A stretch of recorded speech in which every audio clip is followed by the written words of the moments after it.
All right, I'm back. I've just completed the installation of the windshield wiper motor, and I'm about to test it. Sometimes you'll get a problem with them because it'll be of a ground issue because the new motor comes with a ground strap.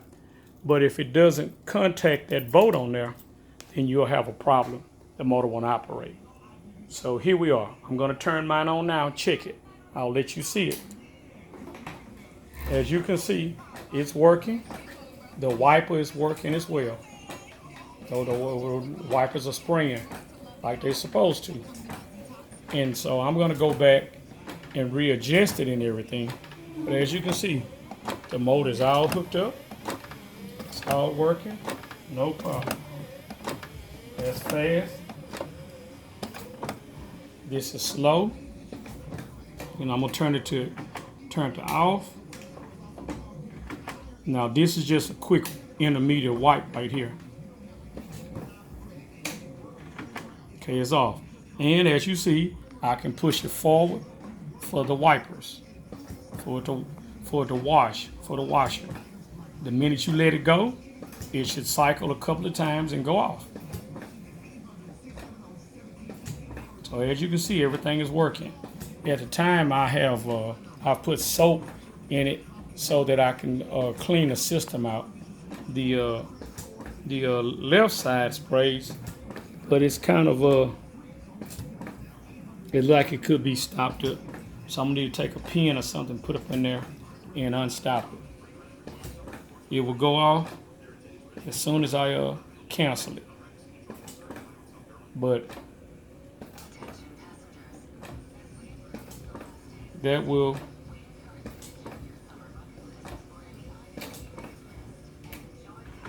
and you see it parks. So see it parks like it's supposed to. Like I say, the motor wasn't inexpensive. It was only about the motor was cost me $68 at O'Reilly, and they had it. I bought it, came over, and all I had to do was just transfer the washer motor over to it. Tested it, all that was okay. Just my wiper motor had burnt up. So it's very important that when you are working on a vehicle, what you want to do is you want everything on a car to work.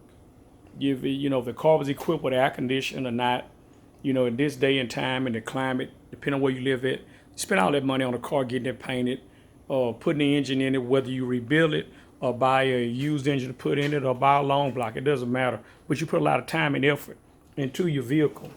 And so, it doesn't make any sense to put a vehicle together that you don't have air conditioning in it, air conditioning and heat, because you could be traveling somewhere and the weather could become uncomfortable. It could start raining, it could get cold. And so what you want to do is to be comfortable in your vehicle. It doesn't matter, what type of vehicle it is or what age of the vehicle.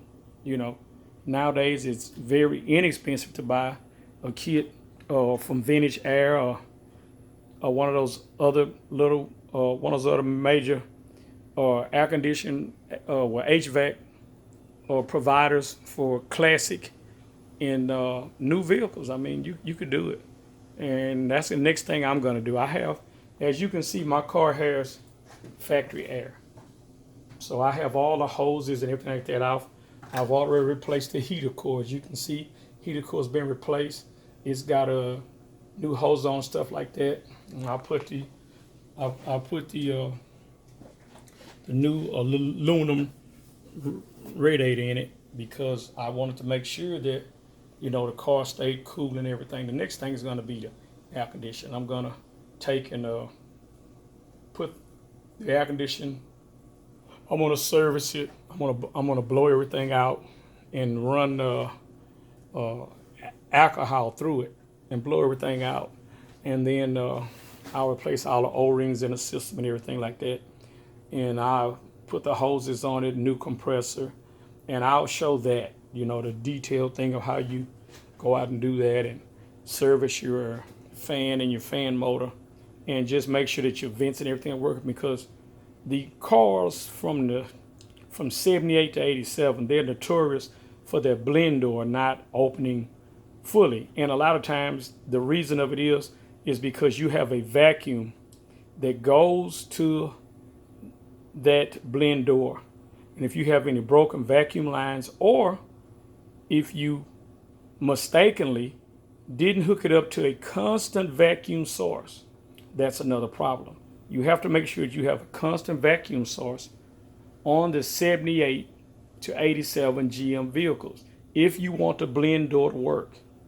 And you also have to make sure that none of the plastic hoses have dry rotted and cracked. If they are, you can take and put the little 3/16 put the 3/16 hoses on there and fix the part that's broken or cracked, and then go from there out. But that's generally the problem. The blend door won't work, and then you won't be getting the velocity of air through the vents like you should, and it won't close off the fresh air and recirculate and all like that. And so it'll just be problematic. But if you take your time and just go through the system, charge it up, pull your glove box down, and operate the climate control system slowly to make sure that you have full actuation and you are getting enough vacuum for those valves to work like they should in order to pull and push, open and close the blend door and the vents. A lot of people take and do a quick fix, and they'll take and get that blend door and they'll block it open. That's fine. That's what you want to do. But it doesn't really, it leaves the door open all the time. So which means that when it's wintertime or whatever like that, you won't get heat on the floor like you should. You would just have all the hot air coming out the vents in the dash. And so you don't want to do that. You want to take your time and find out what's wrong with it, because you want to put the vehicle, if it is factory equipped with air, you want to put the vehicle where everything works on it like it should. You go to defrost, it works like it's supposed to. The heater works supposed to. Bi-level does the same thing, and Max does the same thing. And it doesn't take you any more time to fix what's wrong with it than it does to take and go around it and just eliminate it. So, like I say, I've finished up the wiper and washer motor replace on my car. That's working, because when I get through with everything with it, what I'm going to do is have it painted. And when I have the body work and have it painted, then I'm going to ride with the vehicle with the windows up, and everything is going to be working in it. And I'll just take it step by step through each system that I work on, so that I can bring the car back to like it was when I bought it brand new.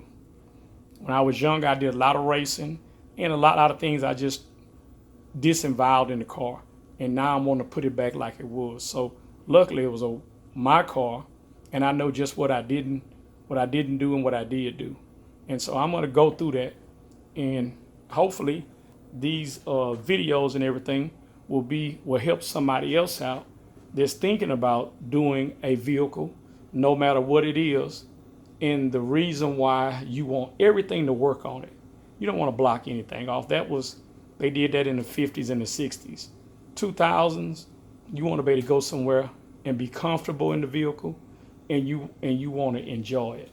Windows down, it's 100 degrees, you're sweating like I'm doing now, you're riding in the car, yes, it's looking good, but you could feel so better with that climate control and those windows up. Have a great day. Thanks for watching. Remember, subscribe, like, share, and leave comments. Let me know what you think about what I'm doing. It may not be, the one thing about car crafting is no two builds are the same. Everybody has their own finished product they're working on, but I'm just trying to give a little information on what you can do yourself. The average guy that's rated like a C, which means that the difficulty level is nothing but taking your time, removing the part, remembering what you're doing. If you need to take pictures or whatever, draw a diagram, do that. But a C means that you can do it without having to get anyone else to help you.